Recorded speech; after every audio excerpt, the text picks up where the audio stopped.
ಬಂಟ್ವಾಳ ಮತ್ತು ಪುತ್ತೂರಿನಲ್ಲಿ ನಡೆದಂತಹ ತಾಲೂಕು ಮಟ್ಟದ ಕರಾಟೆ ಪಂದ್ಯಾಟದಲ್ಲಿ ಸೆನ್ಸಾಯಿ ಮಾಧವ ಅಲಿಕೆ ಇವರ ವಿದ್ಯಾರ್ಥಿಗಳು ಭಾಗವಹಿಸಿ ವಿಜೇತರಾಗಿದ್ದಾರೆ. ಪ್ರಶಸ್ತಿ ಗಳಿಸಿರುವಂತಹ ವಿದ್ಯಾರ್ಥಿಗಳು ಬಂಟ್ವಾಳ ತಾಲೂಕಿನ ಒಜ್ಜಾಲು ಶಾಲೆ ಲಿತಿಕಾ ಪ್ರಥಮ ಮತ್ತು ಲಿಪಿಕಾ ದ್ವಿತೀಯ, ಜೀಸಸ್ ಆಂಗ್ಲ ಮಾಧ್ಯಮ ಶಾಲೆ ಸಾನ್ವಿ ಪ್ರಥಮ, ಚೈತನ್ಯ ಕೃಷ್ಣ ಪ್ರಥಮ, ಪ್ರಣವ್ ಪ್ರಥಮ ಮತ್ತು ಪ್ರಥಮ್ ಕಾಮತ್ ದ್ವಿತೀಯ, ಧನ್ವಿ ದ್ವಿತೀಯ, ಜನಪ್ರಿಯ ಸ್ಕೂಲ್ ಮನಾಪ ಪ್ರಥಮ, ಸಂತರೀಟ ಶಾಲೆಯ ಮೌಷ್ಮಿ ಪ್ರಥಮ,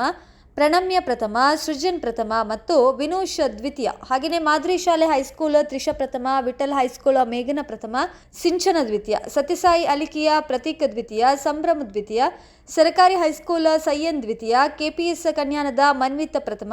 ಒಡಿಯೂರು ಶಾಲೆ ಪ್ರಣವ್ ಪ್ರಥಮ, ಪುತ್ತೂರು ತಾಲೂಕಿನ ಸಂತ ಫಿಲೋಮಿನಾ ಹೈಸ್ಕೂಲ್ನ ಕ್ಲಿಪ್ಸನ್ ಮೊರಾಸ್ ಪ್ರಥಮ, ಬೆತನಿ ಹೈಸ್ಕೂಲ್ನ ರಿಶೋನ್ ಲಾಸ್ರಾದೋ ದ್ವಿತೀಯ ಸ್ಥಾನಗಳನ್ನು ಪಡೆದಿರ್ತಾರೆ. ವಿದ್ಯಾರ್ಥಿಗಳಿಗೆ ರೋಹಿತ್ ಎಸ್ಎನ್, ನಿಖಿಲ್ ಕೆಟಿ, ರೋಶಿನಿ, ಪಾವನ, ನಿವೇದಿತಾ, ದಕ್ಷಿತ್, ಭವಿಷ್,